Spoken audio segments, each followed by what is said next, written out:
Rejoignez dès à présent la grande famille des abonnés de votre chaîne Sika TV sur les réseaux sociaux. Sika TV, le vrai visage de l'actualité en Afrique, est en direct et en replay sur YouTube. Abonnez-vous et cliquez sur la cloche de notification pour ne rien rater. Nous sommes également présents sur Facebook et sur Twitter.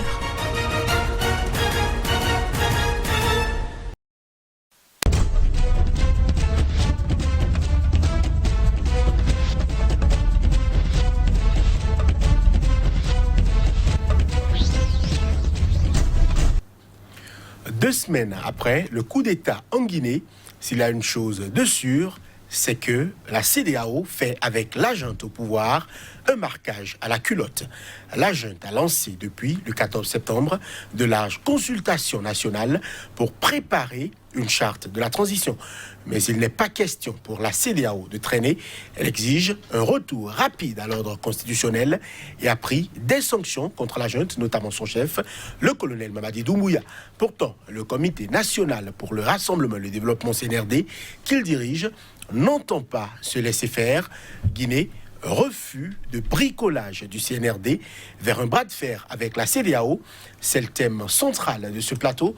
Bonjour à chacun, bonjour à tous. Avec nous aujourd'hui, Seydou Kaosen Maïga, bonjour. Bonjour, M. Johannes. Vous êtes coordonnateur mondial adjoint du cadre d'action Debout Niger Debout. Face à vous, Emel Guérin, bonjour. Bonjour. Vous êtes consultant en communication et gestion de crise. Emel Guérin, l'actualité en Guinée, c'est visiblement des frictions qui naissent donc entre le CNRD et la CEDEAO. Quels peuvent être, je dirais, les mobiles de ces frictions-là? Bon, vous savez que, par principe, pour des questions de forme, la CEDEAO condamne et devrait condamner tout coup d'État. C'est normal.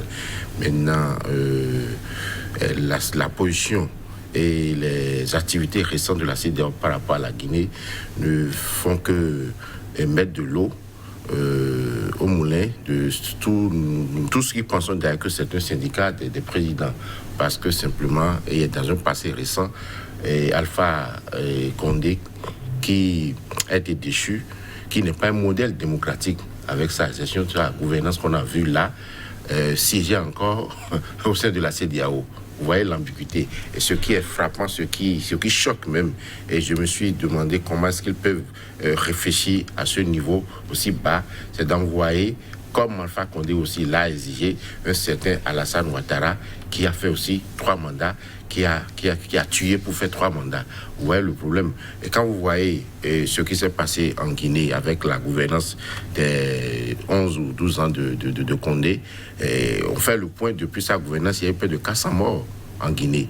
Vous avez vu quand les exilés sont rentrés, vous avez vu la liesse populaire et la jeunesse qui criait liberté et merci aux soldats, merci aux militaires. Ça veut dire qu'aujourd'hui, tout le monde sait qu'Alpha Condé était impopulaire. Cependant, ça n'a gêné aucunement la CEDEAO. Alors je me dis comment est-ce que cette institution fonctionne pour que, en son propre sein elle-même, n'arrive pas à faire respecter ses propres décisions, c'est-à-dire les décisions que prennent ces instances, ces organes mis en place. Elle n'arrive pas à les faire respecter par les chefs d'État, comme Alassane Ouattara qui a dit niet à une décision de la Cour de la CEDEAO, il n'a pas respecté. Pourtant, il siège. Et quand il y a un coup d'État, on a déposé un président en cours et on exige sa libération. Alors, les crimes qu'il a commis, la moindre des choses que la CEDEAO aurait pu demander pour rester en phase avec les aspirations du peuple guinéen, c'est de demander qu'il soit jugé équitablement ou de mettre en place une cour pour le juger. Si la CEDEAO ne fait pas confiance à la justice guinéenne que Alpha Condé a mis en place, qu'il soit jugé au moins pour ses crimes. Mais elle ne le fait pas, elle demande sa libération et va même jusqu'à leur imposer une transition de 6 mois, alors que tout est à reprendre. Et c'est vrai que la jeune, je vois la fougue juvénile, il faut qu'il fasse attention pour ne pas tomber dans les pièges que leur pose la CEDEAO. Une fois encore, la CEDEAO, pour moi, est en train de montrer ses carences notoires. Et là, la jeunesse africaine a intérêt à prendre ses responsabilités. Et on doit se reposer la question aujourd'hui, que vaut la CEDEAO? Est-ce que la CEDEAO est là pour protéger les populations? Est-ce que la CEDEAO est là? Elle n'est pas obligée, puisque à longtemps, vous vous souvenez de quand elle était née en 1975, c'était juste pour des raisons économiques. Après, elle s'est arrogé le droit de métier de la paix, ce que je trouve pour moi pas normal, parce que lorsqu'il n'y a pas la paix, on ne peut pas développer une économie. Alors, elle s'est imposée en 80, dans les années 90, en 89, surtout en Sierra Leone et ailleurs, et récemment en Gambie. Alors, quand un chef d'État manipule la Constitution, tue sa population dans le sang, exile sa population, met des gens en prison pour des raisons politiques, qu'est-ce que la CEDEAO fait? Est-ce qu'on dépêche? Vous avez déjà vu, on a dépêché la CEDEAO pour demander au chef d'État qui siège au niveau de la CEDEAO de libérer les détenus politiques pour qu'ils soient élus pour les élections. Il y en a au Niger, il y en a un peu partout, dans toute la sous-région, dans tous les pays de sauf peut-être le Ghana, enfin les pays anglophones, je veux dire. Mais tous les pays francophones, il y a des détenus politiques, il y a des exilés, il y a des gens qui ont été tués. Qu'est-ce que la CEDEAO a fait? Alors ça veut dire que la CEDEAO est là pour les chefs d'État. Puisque toute la revendication que veut la CEDEAO, c'est de libérer immédiatement Alpha Condé, leur père. Pas que. Il n'y a que ça. Pas que. Attends, pour la question de délai de la transition, il n'y a que le peuple guinéen qui puisse décider. Il n'y a que les autorités actuelles qui puissent discuter et laisser leur le temps de prendre contact, de se concerter avec toutes les composantes de la nation guinéenne d'abord. Ils n'ont pas fini de le faire. Et regardez l'image qu'on a vue, c'est frappant. Ça veut dire que le peuple est en phase avec ce qui se passe, avec le retour des exilés. Les exilés faisaient quoi? Qu'est-ce que la CEDEAO avait dit pour que ces exilés puissent rentrer? Rien, aucun compris, rien. Aucune injonction n'avait été faite à Alpha Condé. Il avait le tapis rouge. Ça veut dire quoi? On comprend aisément aujourd'hui que la CEDEAO est quoi? Elle a, lorsque vous tripatouillez la Constitution, vous organisez un pseudo-référendum, vous passez les élections, même s'il y a eu des morts, il n'y a pas de problème. Ça veut dire qu'on est en phase avec une démocratie formelle, une démocratie procédurale, et puis c'est terminé. On s'en fout de la population qui est tuée dans le sang tout le temps en Afrique, et c'est bien dommage, mon cher. C'est donc, Arsène Maïga, quelque part, n'est-il pas normal de demander à ce que les conditions qui sont celles du président Alpha Condé aujourd'hui soit quelque peu assoupli? Est-ce qu'on ne devrait pas le libérer au vu notamment de son âge et des conditions de détention dont personne ne sait concrètement quelque chose? Merci, M. Johannes, mais je rejoins entièrement l'analyse de mon co-débatteur, M. Guérin. Mais si M. Condé était un homme âgé, sénile et même affaibli à cause de telle maladie ou tel âge, il n'aurait pas dû briguer un troisième mandat au vu aussi du monde entier, alors même que certains même de ses collègues le conseillent de le faire. Et une chose importante à savoir est que la junte militaire sait très bien qu'elle doit le traiter correctement parce qu'en cas de problème, elle va répondre de tout ce qui pouvait avoir vie. Il n'aura pas de problème quel que soit un problème. Il n'aura pas de problème de santé parce qu'il va être bien traité. Et d'ailleurs, dans le communiqué d'il y a 2 jours, la junte a bien précisé qu'ils ont mis les conditions adéquates pour accueillir M. Condé. Mais c'est surprenant que la CEDEAO s'occupe seulement de l'état de M. Condé. Quand il tuait 200 manifestants, c'est pour ça que je rejoins M. Guérin dans tout ce qu'il a dit, parce que la CEDEAO est quand même... on ne peut pas qualifier cette institution, c'est un groupe d'amis, c'est un syndicat, c'est même une mafia. C'est une mafia parce que on n'a effectivement jamais vu cette CEDEAO aller voir les chefs d'État en exercice pour leur demander de respecter leur constitution ou bien de libérer les opposants ou bien de laisser la liberté d'expression s'épanouir. On ne l'a jamais vu. Quand Alpha Condé faisait tout ce qu'il faisait à son peuple, on n'a jamais envoyé une mission pour lui demander d'arrêter. Donc, sincèrement, je pense que nous sommes à la fin d'une époque. La CEDEAO telle qu'on l'a connue, elle est en train de sombrer, elle est en train de mourir de sa belle mort. Et nous sommes aussi à la fin d'une époque de 30 ans de démocratie. On se rappelle qu'il y a 31 ans, en 90, en juillet 90, enfin le 20 juin 90, a eu lieu le sommet de la Baule convoqué par François Mitterrand dans le sommet France-Afrique. Et c'est là que Mitterrand avait pratiquement imposé aux pays africains le multipartisme, donc la démocratie, c'est ce qu'on vit aujourd'hui, sous peine de ne pas avoir l'aide ou quelle que soit cette aide, elle sera vraiment limitée.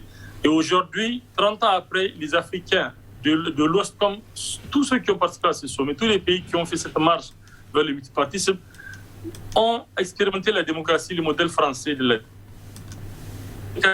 Elle reçoit ses ordres du Quai d'Orsay, elle reçoit ses ordres de l'Union européenne. Et aujourd'hui, on voit que toute cette démocratie à l'africaine a échoué. Toutes les constitutions, nous au Niger, si on prend le cas du Niger, on est à la 7e République. Donc c'est que des échecs. Et là, je pense que nous sommes à la fin d'une époque, c'est pour ça que vous voyez qu'en Afrique de l'Ouest, des coups d'État qui s'opèrent partout pour ramener la République sur les rails. Donc, à mon avis, la CEDEAO ne doit pas s'occuper de la santé de Condé, qui est dans de bonnes mains, ou demander sa libération avec tout ce qu'il a fait. Imaginez-vous tout ce que Condé a fait. On demande qu'il soit libéré. Alors qu'un chef d'État comme Gbagbo a fait une dizaine d'années emprisonné pour les accusations d'ailleurs qui ont été levées. Voilà qui est clair par rapport à ce pan de la question-là. On sait qu'aujourd'hui, il y a visiblement des pressions pour que la transition aille vite. Et quelque part, n'est-il pas, je dirais, de bon ton du rôle de la CEDEAO de maintenir la pression pour qu'on ne tergiverse pas.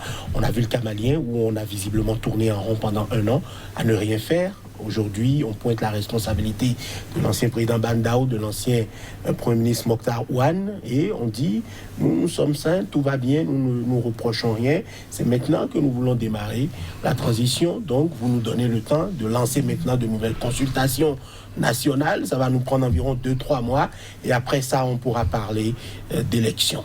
Oui, je vous comprends, sauf que, est-ce qu'on peut se poser la question aujourd'hui, est-ce que la CEDEAO est crédible?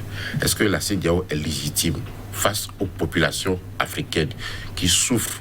Parce que lorsque un parti arrive au pouvoir ou un chef d'État est élu, et quand il y a l'élection, lorsqu'il brime la population, lorsqu'il ferme les médias publics aux partis d'opposition, lorsqu'il empêche les libertés publiques, la CEDEAO ne dit rien du tout. Et ça coule comme de l'eau. Il siège aux instances de la CEDEAO. Personne ne dit rien. Mais lorsqu'il y a un coup d'État... Alors moi, la question que je me pose, quel est le problème que nous posent les militaires? On a quand même vu des militaires dirigés ici, même si c'est après leur retraite. Et personne ne dit rien. Le Malien là, ATT a fait un coup d'État. Après, il est revenu, il a été démocratiquement élu. On a vu Mathieu Kérékou, ça n'a posé de problème. Alors, ça veut dire quoi? Si tout allait bien, en fait, il n'y aurait pas de coup d'État. La question, vous ne pouvez pas imposer une démocratie si vous-même, vous n'êtes pas démocrate. La CEDEAO ne peut pas se prévaloir de la démocratie si les présidents qui siègent ne sont pas des démocrates. Regardez les 15 pays, on les connaît. Où sont les démocrates? On peut les citer. Ils sont là, on les connaît. Lorsque vous ne permettez pas à une opposition de s'exprimer. Et partout aujourd'hui, on se demande, la jeunesse se demande qui sont les terroristes en fait. Qui sont les terroristes? Est-ce les djihadistes ou qui encore? On mélange tout. Juste pour de la politique, juste pour gouverner, juste pour gérer un pouvoir d'État. Alors lorsque ça se passe ainsi, la jeunesse ne peut pas rester sans rien faire. Et ces militaires qui font des coups d'État aujourd'hui, je l'ai toujours dit, ils font partie du peuple qui ne sont pas d'accord avec ce qui se passe. C'est eux qui assurent la sécurité. Notre sécurité, la sécurité des chefs d'État, qui assure eux leur sécurité. Et lorsque ça explose parfois ailleurs, on a connu des pays où il y a eu des rébellions. Ce sont ces soldats républicains, patriotes, qu'on envoie au front contre les rébellions, qui vont mourir au front, qui vont sacrifier suprême. Alors si des gens réfléchissent pour dire, il ne faut pas en arriver là. M. Maïga est bien placé pour savoir de quoi je parle en matière de rébellion. Ça fait beaucoup de morts. Et parce qu'il y a eu de frustration, il y a eu de mécontentement, les gens n'ont d'autre solution que d'aller à ça. pas que je ne fais pas l'apologie de la violence, je suis anti-violent, mais si c'est des soldats républicains qui prennent leur responsabilité pour dire il nous faut la paix, il faut arrêter des morts dans un pays. Il ne faut plus avoir 400 morts pour que quelqu'un fasse un troisième mandat. Il ne faut plus décapiter les têtes en Côte d'Ivoire pour que quelqu'un fasse un troisième mandat. On ne peut pas leur vouloir. C'est la CEDEAO qui doit se regarder dans une classe pour dire que faisons-nous de cette situation. Est-ce que nous voulons, en tout cas si la CEDEAO veut qu'elle soit crédible auprès des populations, auprès de la jeunesse africaine, il faut qu'elle revoie en son sein que en son propre sein. Attends, vous ne pouvez pas parler de démocratie à ces jeunes soldats si vous-même, vous n'êtes pas des démocrates. Si vous-même, vous avez organisé, vous êtes mal élu, vous avez tripatouillé la Constitution, vous êtes au pouvoir depuis 30 ans, depuis 25 ans, et vous ne voulez pas laisser. Et vous voulez que ce soit un fort qui dit aux jeunes de faire 6 mois. Ça n'a aucun sens. Vous voulez que ce soit Ouattara qui dit aux jeunes de faire 4 mois, 6 mois, 6 mois. Mais ça n'a pas de sens. Ils ne sont pas des démocrates, ceux-là, pour aller donner des leçons. Et c'est Ouattara qu'on envoie parce qu'on est à Asie. Et sinon, c'était le président Bissau-Guinée Oumbalo qui devrait aller avec Macky Sall. Mais Alpha Condé n'a pas voulu de ceux-là parce que Oumbalo n'a pas caché son inimitié avec Alpha Condé. Il a préféré son ami et son conseil politique, comme lui-même aime le dire, M. Ouattara qui va. Donc vous voyez ce que le ridicule ne tue pas au sein de la CEDEAO. Donc ça n'a pas de sens. Et même, je vais vous dire, sur le plan économique, que fait la CEDEAO aujourd'hui lorsque le Nigeria peut se permettre de nous fermer au nez sa frontière sans aucun respect des règles de la CEDEAO. Lorsque pour aller au Togo, il faut toute une procédure pour traverser les frontières. Je me demande, la CEDEAO sert finalement à quoi? Lorsque en 2010, Condé venait au pouvoir, vous savez que la Guinée est très riche en matière de minerais. Quelqu'un a même dit que c'est une catastrophe naturelle. D'accord, ok. Et que à partir de 2018, la production de la bauxite est allée jusqu'à 80 millions de tonnes. L'argent est passé par où? Sur 13 millions d'habitants. Tout est allé dans des comptes offshore, dans des comptes d'oligarchie étrangers, ainsi de suite. Et le peuple, la population, crève dans la faim. Les jeunes sont sans emploi. Je me rappelle une interview à Alpha Condé, quand il était au pouvoir, et on lui demandait ses réalisations. D'abord, il a pris le mot par les dents, et en deuxième position, il dit, mais j'ai construit des usines de bonbons et de chocolat. Vous vous rendez compte qu'un chef d'État, quelqu'un qui serait un modèle de démocratie, qui a vu faire ailleurs, qui a été condamné à mort en prison, et qui vient gouverner un État aussi riche, un pays aussi riche, dit qu'il a créé des usines de bonbons et de chocolat parce que les enfants guinéens ont besoin de bonbons pour se développer, pour s'émanciper, pour s'épanouir. Ça pose un réel problème de gouvernance en Afrique. Alors, il est question que la CEDEAO devrait se prendre ses responsabilités, en tout cas, si elle veut se rendre plus crédible, parce que quand ça va continuer comme ça, vous savez ce qui va se passer. Écoutez, ces pays peuvent décider de s'en sortir. Parce que si finalement, sur le plan économique, elle ne pèse, n'est plus un poids. Regardez la crise gigantesque que nous vivons actuellement par rapport au djihadisme, par rapport à ce qui se passe dans le Sahel. La CEDEAO n'a rien fait du tout. La CEDEAO a été totalement absente. Et c'est la France qui vient empêcher ce qui s'est passé au Mali. La CEDEAO, ça n'a plus de sens. Et c'est avec l'argent du contribuable. Et ce qui est grave, vous créez une organisation sous-régionale et c'est des pays étrangers qui vous financent. C'est-à-dire l'Union européenne qui finance beaucoup la CEDEAO, l'Union africaine. Alors que nous avons des richesses. Vous imaginez que 80 millions, je dis millions de tonnes de bauxite. Vous vous rendez compte? Ça servit à quoi? Le fer en Guinée, l'or et tout ça en Guinée, ça sert finalement à quoi? Et vous n'avez pas oublié le grand scandale avec Bolloré en Guinée. Tout à fait. Voilà le problème que nous vivons. Seydou Kaoussen Maïga, n'est-il pas de bon ton d'encadrer je dirais, ce coup d'État-là, ce putsch-là, afin qu'il aille à de bons ports? Visiblement, la situation est en train de s'enliser au Mali. On a passé un an à ne rien faire. Est-ce qu'il n'y a pas le risque que le CNRD aussi s'éternise au pouvoir en Guinée si on n'essaye pas d'accompagner ce coup d'État-là? Vous savez, au Mali, moi, je pense que nous ne sommes pas en face, ce n'est pas un coup d'État en tant que tel. Et même en Guinée, parce que tous ces deux pays, la population était hostile au régime en place. Et ce que M. Guérin vient de dire est très juste. La CEDEAO a été absente toujours. Alors, qu'on veut encadrer la junte, comme ils disent, au niveau de la Guinée, c'est une chose, d'essayer de la conseiller. Mais lui imposer des décisions prises par un groupe de chefs d'État, parmi lesquels il y a même un au moins qui a fait un troisième mandat. Il y a un autre qui a été imposé au Niger, c'est pratiquement un troisième mandat par procuration qui s'est opérée. Comment voulez-vous que les Africains prennent au sérieux cette CEDEAO-là? Mais c'est aberrant.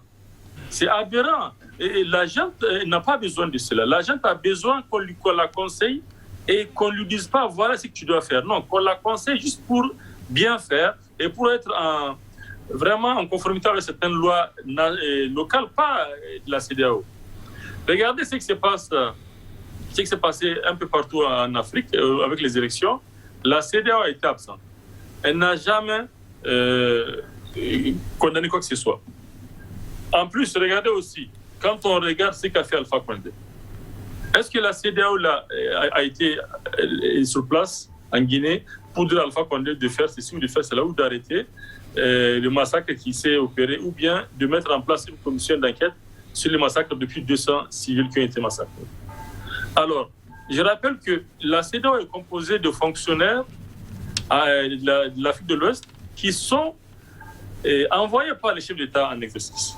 Donc, ces fonctionnaires ne peuvent pas prendre des décisions contre ces chefs d'État.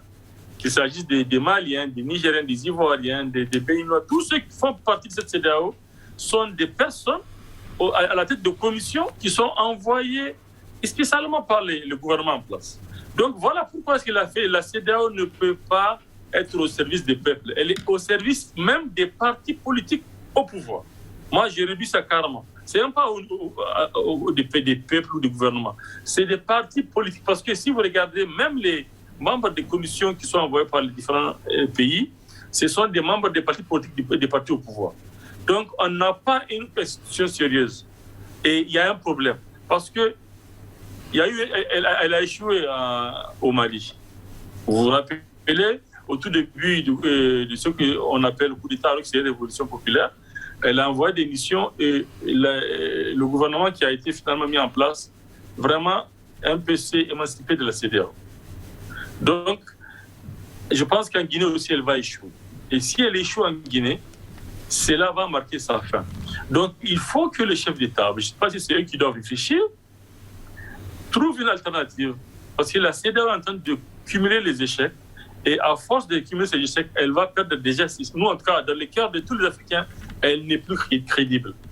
L'Union africaine, je pense que l'Union africaine est plus crédible parce que l'Union africaine n'est pas à la solde de 2 ou 3 chefs d'État ouest-africains. Donc, je pense qu'il faut que la CEDEAO passe le relais à l'Union africaine et que les chefs d'État de l'Afrique de l'Ouest arrêtent ce balai diplomatique vraiment honteux et qui se font humilier. Regardez, quand il y a eu le coup d'État au Mali, Issoufou Mahamadou est parti, mais il a échoué. Vous voyez, voilà des hommes qui passent 10 ans à la tête d'États africains et qui n'ont même pas le respect ni de la population ni des voisins parce que simplement ils ont passé leur temps à ne pas respecter les peuples. La démocratie, c'est vraiment une définition simple. C'est le pouvoir du peuple, par le peuple, pour le peuple. Mais la CEDEAO fait le contraire. C'est le pouvoir des présidents, par les présidents et pour les présidents. Donc il faut que vraiment cela soit revu, qu'on laisse ces coups d'État s'opérer partout si possible, parce qu'aujourd'hui, on a vu que les gens prennent goût au pouvoir. Quand un chef d'État vient dire que je vais faire un mandat, à la fin je m'en vais, il prend goût au pouvoir et après il force, il fait un deuxième mandat. Et puis après le deuxième mandat, il fera certainement un troisième et puis voilà, il vient installer une dynastie. Vous voyez, vous savez bien de qui je parle. Donc c'est un peu général. C'est un peu général, c'est pas seulement chez nous en Afrique de l'Ouest. Il faut que l'Union africaine reprenne le relais de la CEDEAO qui n'est qu'un supplétif du Quai d'Orsay. Alors, le CNRD entend échanger avec les différents acteurs au Mali. On parle des partis politiques, on parle des opérateurs miniers, on parle des missions diplomatiques, représentants de la diaspora. On a vu des exilés qui sont rentrés au pays en liesse. Ceux-là aussi auront forcément voix au chapitre, acteurs culturels et tout le tintamarre. Selon vous, quelles doivent être les priorités immédiates du CNRD? Est-ce qu'il apparaît réellement le risque de s'enivrer du pouvoir quand on voit de jeunes soldats qui prennent le pouvoir, qui du jour au lendemain ont droit de vie et de mort sur toute une nation? Est-ce qu'il n'y a pas le risque? Est-ce qu'il n'y a pas un risque? Monsieur Joannès, il n'y a aucun risque. Aucun risque. Laissez les faits d'abord, parce qu'ils viennent de commencer. Alors, sur quelle base on peut les juger s'ils n'ont pas fait le temps qu'il faut? Et aujourd'hui, l'état dans lequel la Guinée ne permet pas de faire une transition de 6 mois, sont honnêtes. Vous vous rappelez le cas, vous l'avez évoqué tout à l'heure, le cas du Mali, où je vous disais 18 mois ne suffisaient pas. Parce qu'il n'y a pas de fondement. Tout est à reprendre. En tout cas, si on veut faire du sérieux, 18 mois tout est à reprendre. Si on n'a pas tergiversé, si on n'a pas tourné en rond pour essayer d'arracher le pouvoir qu'on ne vous avait pas permis d'avoir au début. Je vais vous citer des exemples en Afrique, s'il vous plaît. Allez-y. En 90, lorsque le vent de la démocratie a commencé par souffler, nous avons fait une conférence, le Bénin a fait une conférence de quelques jours. 30 ans après, où en sommes-nous? Tout le monde estime aujourd'hui que ça ne va pas. Ça n'a rien à coucher. Est-ce que la démocratie est vivante? La faute aux dirigeants. Mais oui, justement, vous avez raison. La faute aux dirigeants, à ceux qui nous ont dirigés. Et parce que si ça allait bien, les militaires ne seraient pas venus mettre de l'ordre. C'est ça la faute aux dirigeants. Et c'est ça que nous sommes en train de décrier. Quand quelqu'un vient au pouvoir, il veut s'éterniser. Alors les jeunes sont venus, il ne faut pas encore un mois, et on crie, on dit, il faut faire. Est-ce qu'il est allé dire à Alpha Condé, ce que tu es en train de faire, ça peut générer un coup d'État. Ce que tu es en train de faire, ça peut générer une crise dans la sous-région. Personne, la CEDEAO n'a produit aucun communiqué pour décrire la chose. Ça s'est passé en Côte d'Ivoire, ça s'est passé au Bénin, ça s'est passé partout.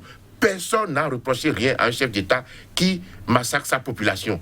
Et là, il faut se taire là-dessus pour dire que quand les jeunes, ils sont des patriotes, laissons-leur le temps de faire. Ils sont en pleine consultation et on ne peut pas construire une nation en quelques jours seulement. Laissons-leur le temps. La Guinée, l'armée guinéenne est dans un désordre total. Il faut la réorganiser. Et je ne suis pas du tout d'accord avec les jeunes qui sont en train de plier sur un pan de pression de la CEDEAO en exprimant qu'il faut laisser Alpha Condé jouir de toutes les prérogatives dans ce chef d'État. Non, il faut qu'il soit jugé. On a vu Hosni Boumara qui a été jugé. Personne n'a rien dit. El Béchi, il a fui s'il était resté, après, je parle de Ben Ali de la Tunisie. Omar El Béchi, il est là aujourd'hui, il sera jugé. Hussein Ambré a été jugé. Pourquoi pas lui? Il faut le juger. On ne juge pas les citoyens, s'il vous plaît. Les coups qui sont créés en Afrique, ce n'est pas des citoyens qu'on juge. Pourquoi on crée à ce qu'on juge un chef d'État qui a tué près de 400 personnes pour se maintenir au pouvoir? Dans quelle partie, sur quelle ligne de la Constitution, dans les pays en Afrique, il a écrit, si vous voulez rester au pouvoir, tuer la population qui marche à main nue, sans défense, s'il vous plaît. Les jeunes de 13, 19 ans sont tués en Guinée pour que quelqu'un reste au pouvoir. Et vous estimez que les militaires en font trop? Je ne suis pas d'accord. Vous avez évoqué tout à l'heure le cas du Mali pour dire qu'un an aurait suffi, il faut encadrer. Qui veut encadrer qui, s'il vous plaît? La CEDEAO? Même pas, je ne suis pas d'accord avec Maïga qui parle de son rôle. Quel rôle? Quel rôle il s'arroge? S'il savait qu'il avait un rôle, il allait protéger la population.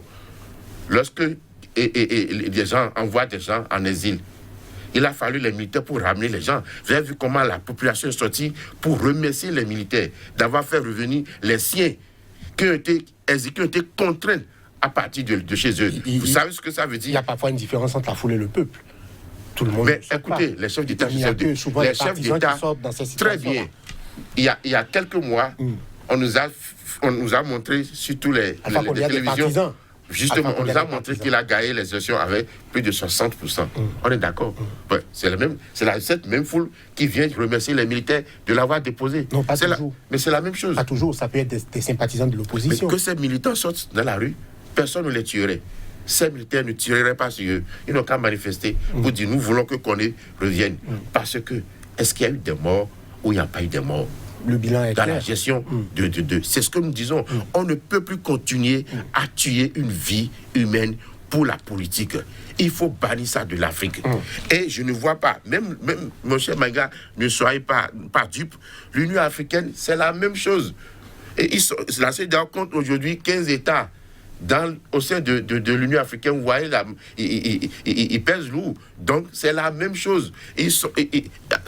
C'est le même système. Ça ne va nulle part ailleurs. Donc, ces organisations sont réellement mises en place pour encadrer. Enfin, pour se consolider entre eux, chefs d'État. Maintenant, les populations, il en est quoi des populations? Et moi, je pense qu'aujourd'hui, que les temps sont arrivés pour que les peuples africains commencent pas à réfléchir et mettre en place leur organisation qui ne soit pas étatique, pour faire pression, pour constituer un lobby puissant. Vous voulez parler de la société civile? Bien sûr que oui. Oui, mais la société civile est souvent fragilisée dans nos États aujourd'hui. Oui. Sinon, dépiécée de tout ça substance. Pourquoi? Vous savez pourquoi? Parce que le pouvoir politique est là, le pouvoir financier est là pour les fragiliser. Cependant, il y en a encore qui restent, qui sont honnêtes, qui sont intègres, qui sont droits, qui disent la vérité. Sauf que les médias officiels ne leur laissent pas la parole pour dire ce qu'ils pensent, pour dire la vérité. Parce que, vous savez, le pouvoir est ce qu'il est lorsque...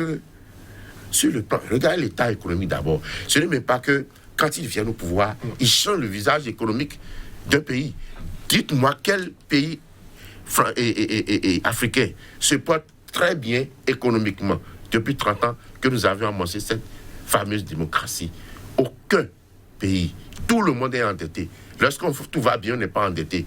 Et aujourd'hui, on se targue de dire, oui, j'ai de bonnes relations avec la France, j'ai de bonnes relations avec l'Union européenne, j'ai de bonnes relations avec les États-Unis ou les sessions de Bretton, j'ai été fait tel prêt.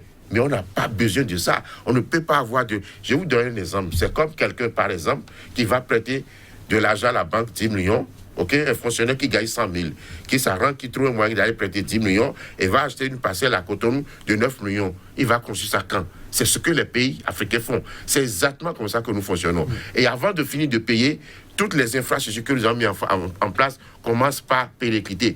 Et les États-Unis, aujourd'hui, sont dans les mêmes situations. La crise économique de 2008 est partie à partir des investissements dans l'immobilier. Aujourd'hui, les infrastructures aux États-Unis sont en train d'être vétustes. Il faut reprendre. Donc, c'est des trucs qui sont périssables.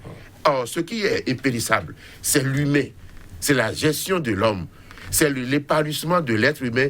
C'est l'émancipation. Donc, il faut penser à l'épanouissement. Et vous ne pouvez pas penser à l'épanouissement des peuples africains en les massacrant, en les tuant dans le sang pour que vous restiez au pouvoir. Parce que je vais vous dire, Alpha Condé a des partisans, d'accord. Mais parmi ces partisans, il y a des membres des familles de ces partisans qui sont tués aussi, qui ne peuvent pas être d'accord avec ça. Si vous et moi, nous sommes des amis, nous avons le droit de faire des partis différents. Et si j'arrive au pouvoir et que je ne commence pas à tuer des proches de vous, bien que nous soyons amis, vous ne pouvez pas être d'accord avec moi. Donc, c'est exactement ce qui se passe en Afrique. Il faut que ça s'arrête. Et comme ça arrange ceux qui nous ont colonisés. Et puis, ça coule facilement, personne ne dit rien. Donc il faut que la CEDEAO arrête de donner la leçon. Il faut arrêter de dire que la CEDEAO va encadrer une démocratie parce qu'elle n'est pas une institution démocratique. C'est faux. Pour faire une institution démocratique, il faut que les membres soient démocrates. Seydou Kassem Maïga, quelle durée pour le CNRD? Quel temps? On a vu le colonel Doumbouya qui dit qu'il veut parler avec tout le monde pour la réussite de la transition. Il estime que c'est la dernière chance de la Guinée. Nous n'avons pas le droit à l'erreur. On a déjà vu des gens tenir de très belles paroles. Il ne faut pas aller loin, même en Guinée. On a vu un certain capitaine Moussa Dadis Camara. Que n'a-t-il pas dit? Qu'est-ce qui s'est passé par la suite? Des femmes n'ont-elles pas été violées? Des gens n'ont-ils pas été fusillés, abattus? Que fait-on de tous ces crimes qui ont été commis en Guinée de par le passé? Doit-on se contenter de belles paroles? N'est-il pas utile, sinon important, d'encadrer, je repose la même question, ce putsch-là, afin qu'il soit mené à bon port, parce qu'il ne faut pas aller loin pour trouver le mauvais exemple dans le même pays? Monsieur Johannes, j'aimerais quand même, face à cette situation en Guinée, qu'on se rappelle de l'histoire même de la Guinée. Mais j'aimerais aussi tout à l'heure revenir sur les exilés politiques parce qu'aujourd'hui au Niger, nous sommes des dizaines, voire des centaines, qui sont contraints de ne pas rentrer au Niger, qui ne peuvent plus rentrer au Niger parce que simplement nous n'épousons pas ce que le gouvernement actuel qui nous a été imposé est en train de faire. Ça, c'est une parenthèse avant qu'on revienne, si vous le permettez. On doit se rappeler qu'au temps de Sékou Touré, quand Sékou Touré a dit non à la France, vous savez tout ce que la France a mis en place pour parvenir, pour essayer de mettre fin au pouvoir de Sékou Touré, et ils ont échoué. Il y a même eu une sorte d'inflation en fabriquant de la fausse monnaie par des services français qui ont injecté une certaine monnaie pour pouvoir affaiblir l'économie guinéenne. Donc la Guinée a une histoire, et même si ces gens du CNRD étaient jeunes ou ne vivaient pas à cette époque, nous avons entendu cette histoire et nous savons ce qui s'est passé. Donc ils n'ont pas forcément confiance à la CEDEAO qui est soumise à la France et qui, vous savez très bien, qui veut juste mettre en place son jeu. Quand Alpha Condé avait été opposant, le peuple avait vraiment sympathisé avec lui. Et la preuve, il est venu au pouvoir. C'est le cas de plusieurs opposants en Afrique. Mais quand il est venu, il a fait le contraire de tout ce qu'il était en train de condamner.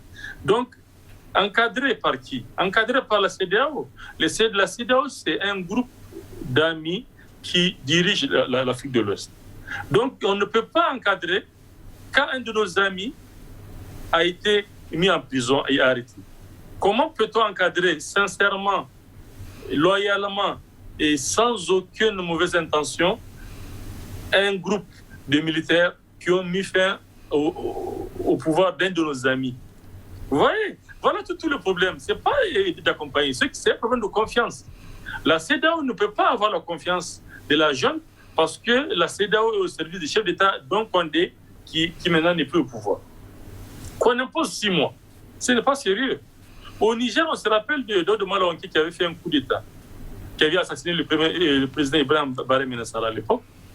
Mais il a fait 9 mois. Mais après, tout ce qu'il a mis en place, c'était catastrophique. Comment peut-on, quand le CNRD dit que son objectif, c'est la rectification, ils n'ont plus droit à l'erreur. Ils veulent refonder la République, mettre des lois vraiment assez, il a dit, des institutions fortes. Est-ce qu'en 6 mois, sincèrement, M. Johannes, est-ce qu'on peut mettre des institutions fortes? Quel délai, Sédou Kansoum Maïga? Quel délai raisonnable, selon vous, pour conduire cette transition-là? Moi, je ne suis pas guinéen, vous ne l'êtes pas non plus, M. Guérin non plus. C'est aux Guinéens. Il faut que la CEDEAO et le monde entier se rappellent du principe sacro-saint de la souveraineté des États. C'est-à-dire que c'est le peuple qui est souverain. Aujourd'hui, si le peuple guinéen est contre cette junte, ils vont sortir et manifester et les faire partir. Donc, s'ils ont le peuple va aller avec eux. La preuve, c'est que nous sommes en train de voir des foules en liesse et qui les soutiennent. Donc, on laisse cette consultation qu'ils veulent faire s'opérer, qu'ils décident de quel temps, 1 an, 2 ans ou même 3 ans. On a vu des transitions qui vont au-delà. En tout cas, ce qui est important, c'est que ce soit les Guinéens qui décident. Maintenant, quand le CNRD va aller à l'encontre de la décision de ces consultations nationales, vous entendrez les opposants de la société civile sortir et ils vont parler pour dénoncer éventuellement des abus. Mais pour l'instant, on doit leur donner tout le crédit. Toutes les promesses qu'ils ont faites, il faut qu'on les laisse voir vraiment les preuves s'ils sont sérieux ou pas. En ce temps, on va peut-être dire qu'ils ne sont pas sérieux ou la CEDEAO ou notre institution va prendre le relais. Moi, j'ai parlé de l'Union africaine parce que l'Union africaine, contrairement à la CEDEAO, est beaucoup plus nombreuse. Si on peut maîtriser 15 chefs d'État à la CEDEAO, il est plus difficile de maîtriser 52. Voilà.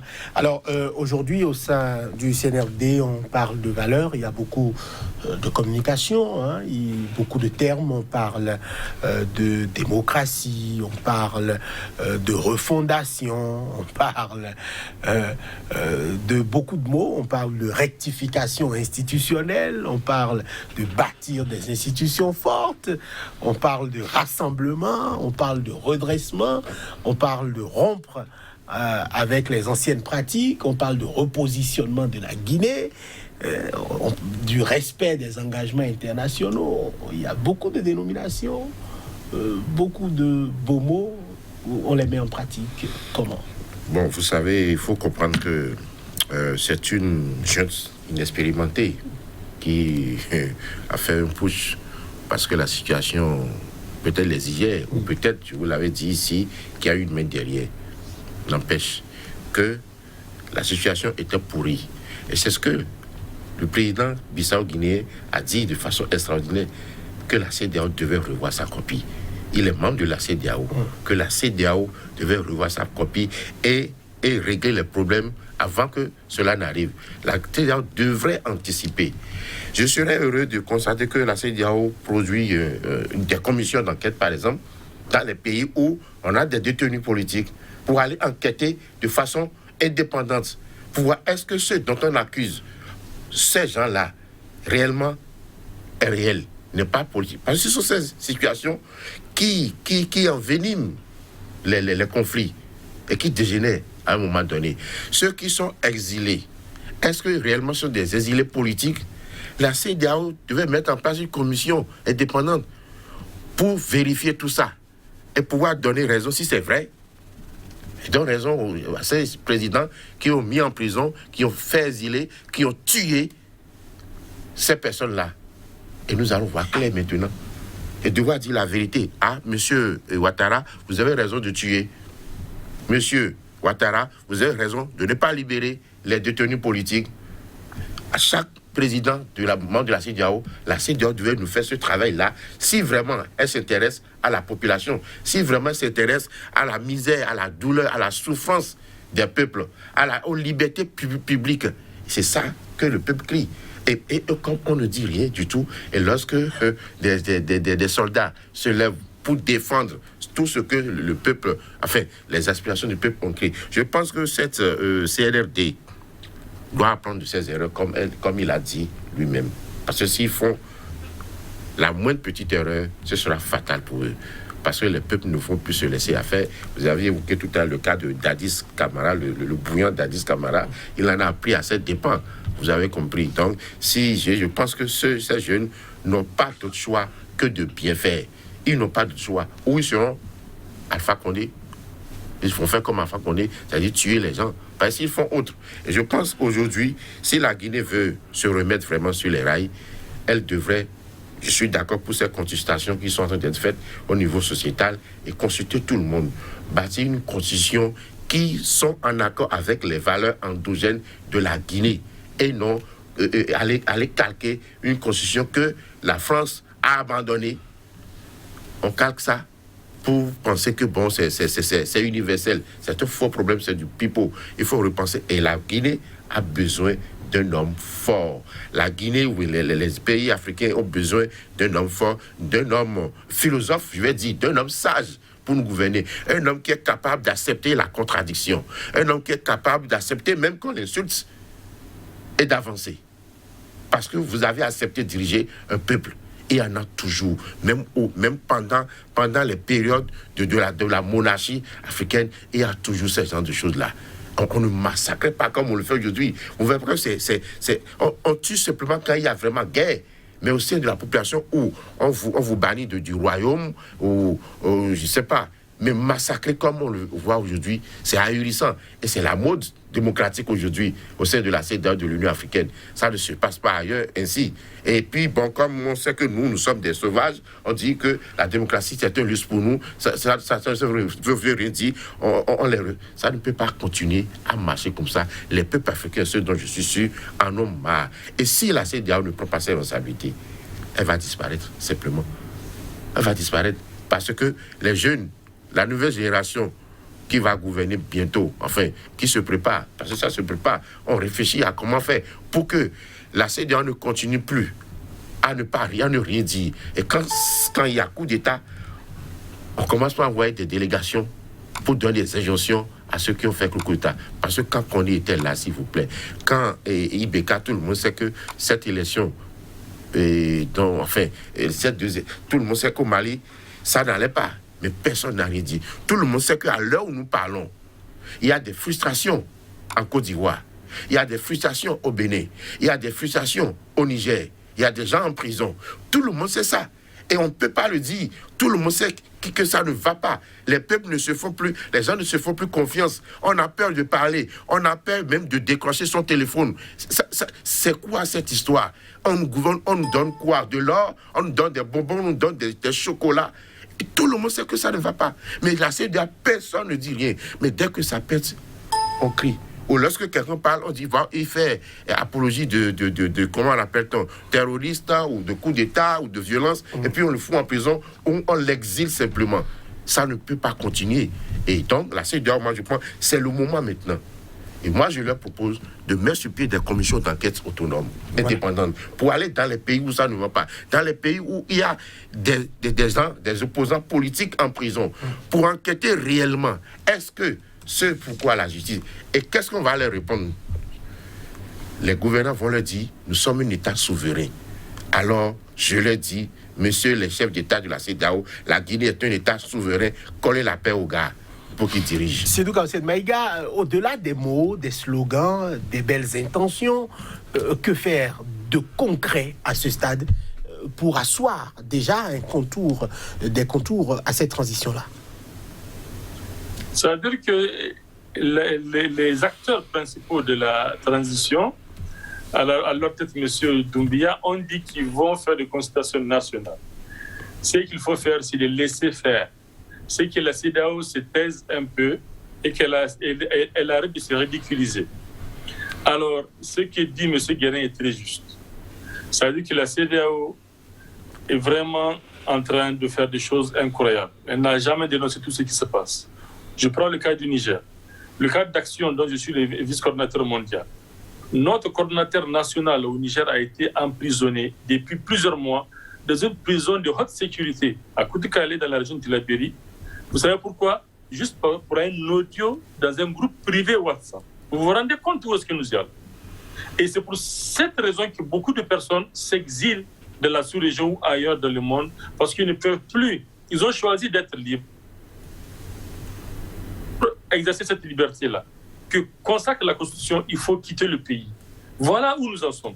Et les opposants ou la société civile, les acteurs de la société civile ou les opposants, qui sont encore au Niger, sont obligés de caresser le régime dans le sens du poil pour pouvoir rester dans la capitale ou bien au Niger. Ou bien faire un troc et puis échanger un peu de privilèges pour pouvoir faire des posts sur les réseaux sociaux pour un peu caresser le pouvoir dans le sens du poil. C'est ça qui se passe. Et la CEDEAO ne dit rien. La CEDEAO ne vient pas avoir plus de 450 jeunes qui ont été emprisonnés en mars dernier parce qu'ils ont contesté le hold-up électoral du PNDS. La CEDEAO ne vient pas demander où sont des personnes âgées qui sont en prison, n'est-ce pas, suite à ces élections-là. Elle ne vient pas faire la médiation. Elle attend que les choses dégénèrent. C'est comme dit M. Guérin. Tant qu'ils peuvent vraiment réprimer le peuple et tant qu'ils peuvent empêcher le coup d'État, ils sont les bienvenus. La CEDEAO fera ce qu'elle veut. À mon avis, ce qu'on doit faire, c'est laisser la junte au pouvoir, décider d'un calendrier en conformité avec leur réalité locale et que la CEDEAO telle qu'elle est aujourd'hui doit disparaître. C'est-à-dire qu'on ne peut pas demander à un chef d'État comme Ouattara d'envoyer un chef d'une commission à la CEDEAO, qui ce chef de la commission dise des choses qui vont à l'encontre de la politique de Ouattara. Mais il faut que la CEDEAO et ses commissions soient à l'image des États et de la démocratie, que ce soient des individus élus, que les oppositions politiques aient leur place dans la CEDEAO, pour que même à la CEDEAO, ce soit une sorte de chambre vraiment représentative où ce n'est pas seulement les chefs d'État qui ont leurs représentants, mais même les oppositions ont leurs représentants. Et comme ça, peut-être, on aura une sorte d'équilibre qui va permettre à cette institution de retrouver ses lettres de noblesse. La Guinée, moi, je connais beaucoup d'amis qui étaient en Europe, en Belgique particulièrement, qui sont exilés depuis 20 ans, d'autres depuis une dizaine d'années avec Alpha Condé. Ils sont rentrés chez eux. Ils sont aujourd'hui heureux, ils vont aider. Mais imaginez, on vous oblige à quitter votre pays juste parce que vous n'avez pas accepté ce qui se passe. Et que le régime en place est en train de faire tout pour emprisonner les gens qui disent non à sa politique et à sa gouvernance. Ce n'est pas normal. Et moi, je pense que Doumbia a tout intérêt à bien faire. Assimi Goïta a tout intérêt à bien faire parce que c'est leur crédibilité qui est en jeu Et on n'a rien fait de mal jusqu'à présent. Au Mali, on veut une transition de 1 an, mais ce n'est pas possible. Ils sont arrivés, il y a à peine 1 an, ils n'ont même pas pu mettre en place des institutions un peu vraiment consensuelles. Parce que pour aller aux élections, c'est quelque chose d'important. Les élections, c'est quand même vous donner le pouvoir à un parti qui peut faire 5 ans, 10 ans ou plus. Donc, il ne faut pas précipiter les choses pour dire aux Guinéens, à la jeune Guinéenne, de faire 6 mois et rapidement de passer le relais aux civils. Sachant qu'on risque d'avoir quelqu'un qui va venir faire la même chose que Condé. Condé avait été un opposant. Issouf avait été un opposant. Mais ils ont fait pire que les régimes qu'ils ont contestés. Donc voilà le problème. Je pense que la démocratie n'existe plus en Afrique. Après 30 ans, avec ce multipartisme et ces conférences qui sont faites, au Bénin, elle a duré 3 jours. Au Niger, la conférence nationale a duré 3 mois. Et vous ne pouvez pas imaginer les scandales qu'on a vus aujourd'hui, les acteurs qui ont animé cette conférence nationale. Issouf Mahamadou et Bazoum, ils sont au pouvoir. Mais ils font tout le contraire de ce que la conférence a décidé. Ils ont suspendu la démocratie. Et c'est pour ça que j'ai dit, laissons les Guinéens, la population guinéenne, avec la jeune, décider de leur avenir. Voilà. C'est donc comme cette Maïga pointe un pan des choses qui forcément m'intéresse aussi. C'est des opposants, Bontin, qui ont fait la prison, qui ont fait l'exil, qui ont connu, je dirais, toutes sortes de déboires quand ils étaient du côté de l'opposition, mais qui sont venus au pouvoir et qui n'ont jamais fait mieux que tout ce qu'ils avaient dénoncé. Que faire? Ou sinon, y a-t-il une solution pour éviter que ces cas-là se reproduisent? Puisque Alpha Condé, c'était quand même le démocrate Bontin, ancien dirigeant de la Fédération des étudiants noirs de France, ancien opposant, ancien prisonnier, condamné à mort, brillant enseignant, un très grand professeur devant Dieu et les hommes. Mais celui-là a été ce qu'il est aujourd'hui, selon vos mots, décrié donc. Que faire pour que le prochain puisse être mieux? Y a-t-il un homme nouveau? Évidemment, il y a des hommes nouveaux, il y en aura des hommes nouveaux à partir du moment où on mettra en place des institutions qui sont capables d'organiser des élections crédibles. Vous vous souvenez, en 91, ce fut le ministère de l'Intérieur au Bénin qui avait organisé les élections. Et il n'y a pas eu de contestation. Ça s'est passé. Donc ce n'est pas ces institutions, Sénat, CENI, le problème n'est pas là. C'est trop politisé. Nos États sont trop politisés. Et comment c'est ça faire le problème. pour dépolitiser l'État? Il faut donner, je pense que ce qui se passe aujourd'hui, lorsqu'ils auront peur que ceux que j'emploie pour mater le peuple, si je fais mal, ils vont me dégager. Je crois qu'ils vont se ressaisir. C'est tout le problème. Vous appelez à l'insurrection? Est-ce la solution? Je parle de l'armée? De l'armée. L'armée républicaine. Il y a un risque. Qui doit garantir le respect de la démocratie, des règles que nous sommes fixées. Pour que désormais, aucun chef d'État ne décide d'aller tripatouiller la Constitution au détriment du consensus national. Mais n'y a-t-il pas un risque? Quel risque? Quel risque il y a? D'abord, pour la question, je me suis posé, je ne sais pas pourquoi on a peur des militaires. C'est ça, c'est extraordinaire. Je ne sais pas pourquoi on a peur des militaires alors que des civils les utilisent pour massacrer, pour tuer. C'est ça le paradoxe. Je ne sais pas pourquoi on a peur d'eux. Pourquoi on a peur qu'ils soient au pouvoir? On leur donne un ultimatum, un délai pour vite se dégager. Alors que Mamadou Issoufou est venu au pouvoir par les élections. On a vu ce qu'il a fait, on a vu ce qu'il a mis jusqu'à l'instant où je vous parle en prison parce qu'ils ont contesté des résultats. On a vu tout ce que Ouattara a souffert quand il était opposant. Tout à fait.